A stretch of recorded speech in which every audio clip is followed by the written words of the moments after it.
कुट्टाली villagers जे first डिविजनान आहले ते सेकंड इन अ रो आहले. गोल डिफरन्साचे हे आसा म्हणून आमी रावले. आतां सालगांवकर FC क्लबान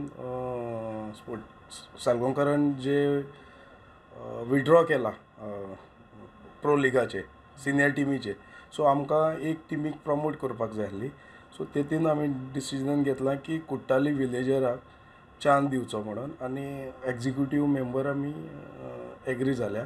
आनी तांकां फुडें वचपाक इतले वर्सांची तेंच्यांनी जे फुटबॉलान कंट्रिब्युशन केलां, सो सगल्यांक आमकां दिसलें वी कूड प्रमोट देम, आनी आयज ते मेजर डिसिजन घेवन ते प्रमोट केले तांकां. आनी कितें डिसिजन जालें सर तशें? दुसरें म्हणल्यार आयज आमी आमचो टॅक्निकल कोऑर्डिनेटर म्हणून मारियानो डायस, जो ऑल इंडिया फुटबॉल फेडरेशनान आहलो टॅक्निकल कमिटीन, सो तांकां आमी अपॉयंट केला. जे आमी आमचे क्लबांक सांगलें जेन्ना इलेक्शनाच्या टायमार आमी जी सिस्टम घालतली ती सिस्टम जाग्यार घालपाक जितली आमची लीग चालू जातली, ग्रासरूट लेवल जातले, तितून तो एक्सपर्ट आसा आनी ताका आमी अपॉयंट केला. आनी आयज सावन तो मिन्स कमींग 2 दिसांनी जॉयन करतलो.